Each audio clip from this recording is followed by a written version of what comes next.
Welcome back, y'all. It's your boy LG Shirley. I got another one for y'all. Today I've got a banger from Club Shay Shay. This is Prince Turned Down. MFer might be trying to hit on me, Warren G. Let's get into it. Is it true you turned down an opportunity to meet the Prince? Yeah, I did. Damn, you don't believe nobody. No. I just, it was just. Talk about life regrets. Warren G, one of my favorite artists. I remember getting into him when I was just like 17, 18 years old.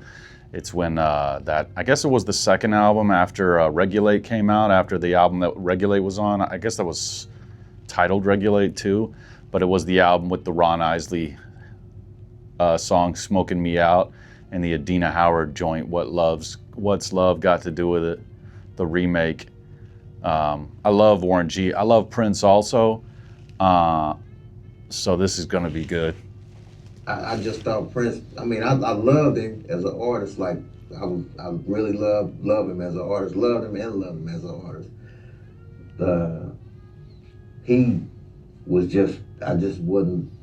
Just like, why do he want me to come sit down with him? But I was young, so right. I'm like, shit, this mother might be trying to hit on me or something. I don't know. So I'm young, not thinking about he wants his business comes. Well, at least he's being completely honest, because when you're young, you can just literally have a thought and then, that opportunity can pass you by. And so obviously it seems like he wishes he hadn't done it like that, but he realizes that he couldn't have made any other decision based on how it went down, or basically he's okay with it because he knew he was trying his best and that was his thoughts at the time. Go sit down with this dude after when I thought about it later on, I'm like, I should have went and sat my ass down with Prince and really got game from him, got a lot of knowledge from him. Right. Instead of thinking a different way, like, what do he want with me? Like, right. What do he want? Like, what's up? Are you, what? But I still was a diehard Prince fan, still a fan of him. But you did finally get a chance to meet him. Yeah, got a chance to meet him. A really cool dude. Just had a lot of knowledge, That's cool. They finally got a chance to meet. And let's remind ourselves, Cat Williams, Obi-Wan Kenobi in life, was really Prince too.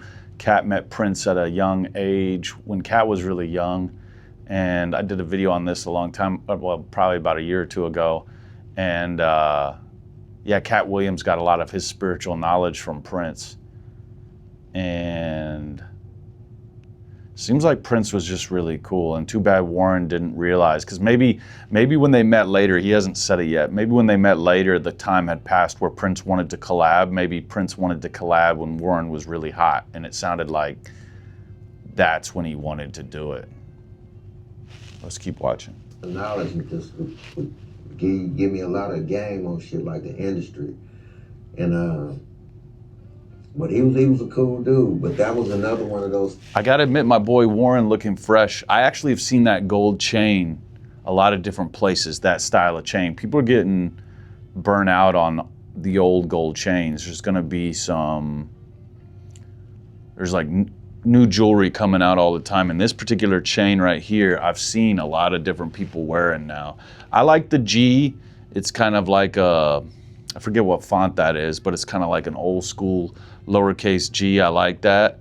And not too overstated because it's in lowercase. And then he's got this cool ring that like looks like little circles linked over and over again. Gold watch. He's looking fresh, although my boy Warren's always been looking good. Looks like he's wearing his own clothing line too. Things just being young that I regret not doing. I should have went. And all my folks was like, Warren, you better go sit with him. Right. What is wrong with you? Like, no, man, I just don't.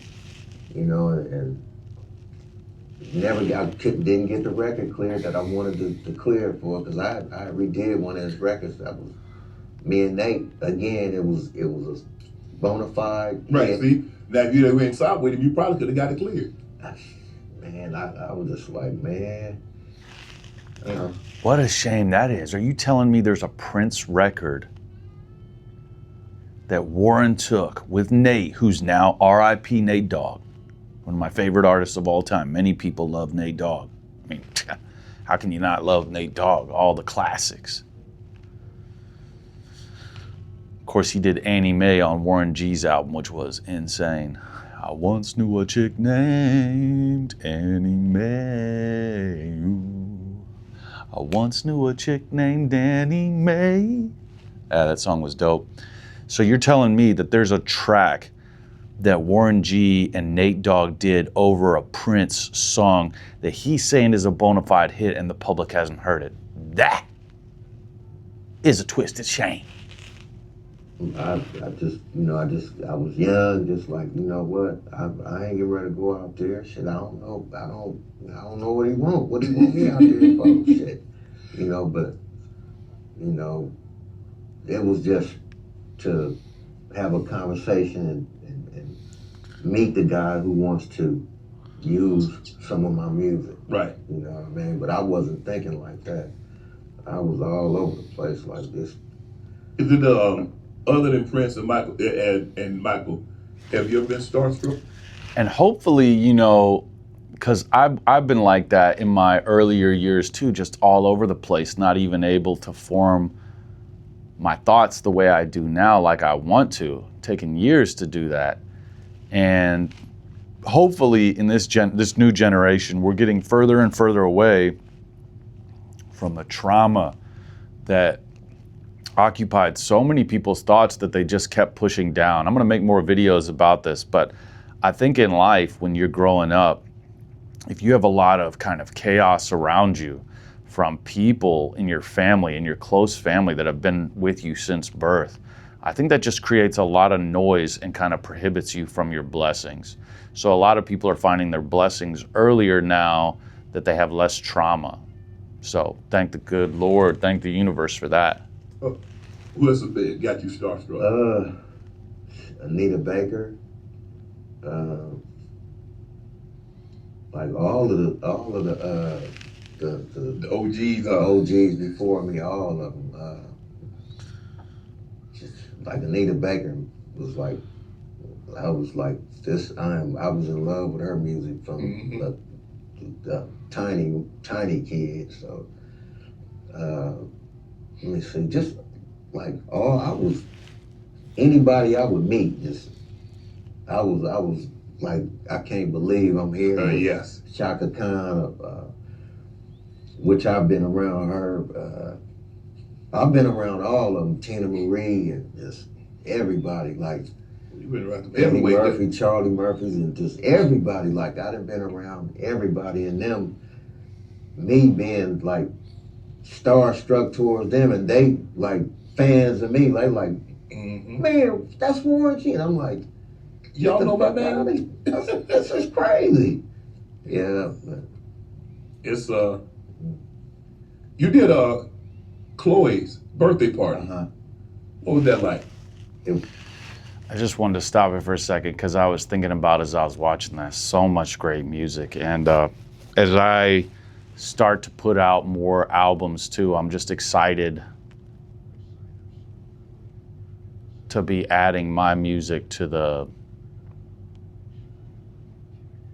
I don't know if this is the word, just to the library of music that exists.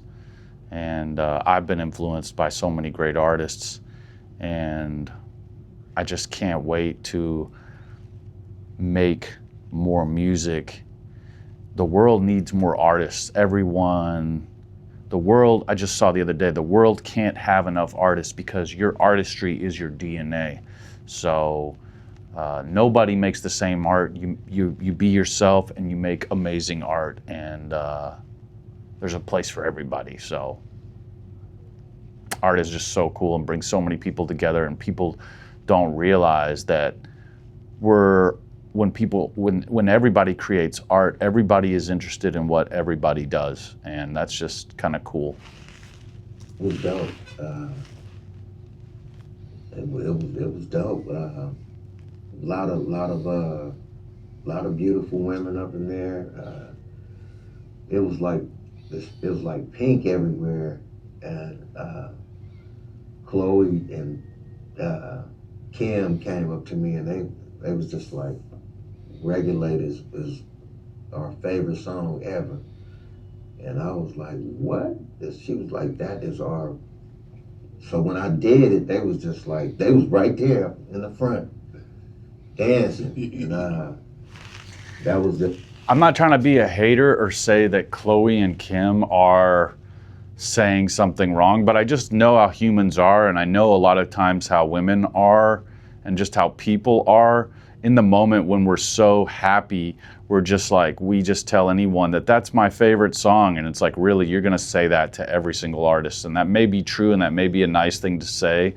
I just don't like how sometimes people, they just want the energy to be so high, and I'm not saying it's not their favorite song, but I'm just thinking of Lizzo's Juice, which was an amazing song, is an amazing song. I could see them saying the same thing to her. And it's like, a lot of times words, I remember hearing this a long time ago, we devalue words when we say like everything is our favorite, or everything is amazing. And sometimes I get annoyed when people, a lot of times women can do this because they want to just have that love fest all the time, some women. It's just kind of annoying to me. It's annoying to me when people say that, and I'm guilty of it myself. I've done it many times, just kind of, it's not blowing smoke up someone's, bum, but it's like, I'm not gonna hate on anyone either, because look, we're all going through our journey, we're all realizing things, and everyone's at a different place, and even if you're at a different place, it might be in a whole nother universe that I may never get to experience, because everyone's combination of factors is different. So, anyway, maybe I shouldn't be talking about this because it kind of seems a little critical, but let's keep going. That was like a dope moment, like, damn, like the Kardashians love my shit. They like, this is their favorite shit. So that was a moment, man, a really, really a special moment just to get that love from them. And then I seen a clip of her and Kanye. I also don't like how people, like, I can't like the Kardashians that much because of how Kim did Kanye. I mean, granted, Kanye is wild and out there, but you kind of just kept springboarding off of men until you got where you needed to go, it seems like, with Kim. She just kept using fame. And that's okay, but then when you start making it hard for men to see their children, that is something very, very evil that women do. And I think Angelina Pitt did it with Brad Pitt too. And men gotta start playing the game more viciously with women. All this stuff about how men just naturally and instinctively protect women, men need to be in touch with their feelings so they don't do something crazy, but they understand when women give them this corny, bogus energy and give it right back to them and give them even more. Nothing dangerous or anything like that, but call them out. Say all the things they need to say so that spiritually these women have to face the consequences, these toxic women. And so, all these women that take kids away from their fathers should be ashamed to the core. It's not right.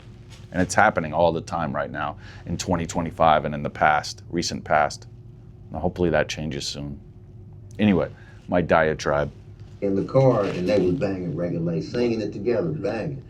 I was like, wow. What's the wildest party or event you've done?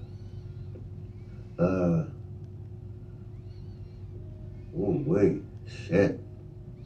I'm gonna say this. The wildest party I've ever been to was Wet and Wild. NWA, Easy and NWA, Wet and Wild. That was the wildest party I ever been to. That my parties wasn't that wild, but that in. We need to bring back the wild parties. Hopefully I got some good parties to look forward to, but we need to bring back the wild parties. And I'm not talking about the Diddy parties, not the parties with baby oil, just the parties like, what about, I'm just imagining when he says that, what about a huge outdoor barbecue with like a slip and slide and all this stuff, kind of the stuff I grew up, sounds like a PD Pablo party, you know, take your shirt off around your head like a helicopter, you know, like just that type of energy, you know, and then Diddy had to make it all about baby oil. WA party, Easy and NWA Wet and Wild. That was party. That party was wild, but there was a lot of. I was a young kid though, but I was a young teen. I think I was about 14, 15, somewhere around there. Around that time when I went to that, and it was Good old time, huh? good old times. It was cracking. And they treated me like one of the fellas. Yeah. I got the a grown man treatment in there. Ain't nothing wrong with that. Yeah. You produced. He said the grown man treatment. I'm just imagining they were like, yo, ladies, this is our brother, you know, just totally hyping him up, wingmanning him, and he had some relations happen, if you know what I mean. So good on you, Warren. I'm glad he had those kind of like formative core memories that were really positive. The life and times of a G. Easy, Leave You Alone. Is there a lot of songs that people wouldn't guess that you've actually produced? Yeah. What's a lot of them out there that people don't, I did Leave You Alone for Young Jeezy. I've done, even You Gotta Get Yours, I Gotta Get Mine, with MC Breed and Tupac. Right. You gotta get yours, I gotta get mine. People like, boy, you did that. I was like, yeah. That was one of the first records that I had a shot at producing, and it ended up being one of their biggest records together. Right. But I've done a lot of, I done produced for. That's cold, man. I mean, he's just part of that era. He produced a song for Tupac. I never knew that. New Edition, a lot of groups. Ron Isley, I done produced for a lot of artists. New Edition and Ron Isley is crazy. Even young, or even today, artists of today, I've been working with a lot of the younger artists, because my mindset is you're never too old to make a hit record. And, I don't try to, just because these guys are young and they doing this and doing that, I give them knowledge and I direct them in a different path. And they call me like, Warren, what about such and such and this, that, and this? And then I tell them, okay, you should do this. So I'm kind of like a big brother, and as well as, us working a business relationship, right. business work relationship with different artists. Want to join Club Shake? I feel like a lot of the older artists though, they're having a hard time changing to the new stuff, picking up the new stuff. I've seen Snoop hating on like the new flows and stuff like that, and I don't know, it's got to be hard. Because I'm making music now and I've been producing for like 20 years, I've kind of forced myself to still stay dynamic. I want to continue leading the way in music, putting out sounds that don't exist right now or are a composition of things that I've heard, kind of moving the ball forward. And what I see with some of these guys, and I don't know if Warren's completely like that, but they kind of just hold on so tightly to the beats of old. And there's nothing wrong with that, because everything that's old will come back, it seems like, if it was great enough. But I feel like some of these older artists are kind of hating on new directions of things, and I don't want to be one of those guys. But anyway, y'all, thanks for coming out. Thanks for watching the video. Always great to have you here. If you're in Dubuque, Iowa, stop by the Windmill Cafe in the Secret Annex and jump on a podcast with me. I love to see it happen. And I will catch you guys in the next video. We're going to be putting out videos every day now. I'm back, baby. And I will catch you guys on the flippity flop. Chunk that deuce. Peace.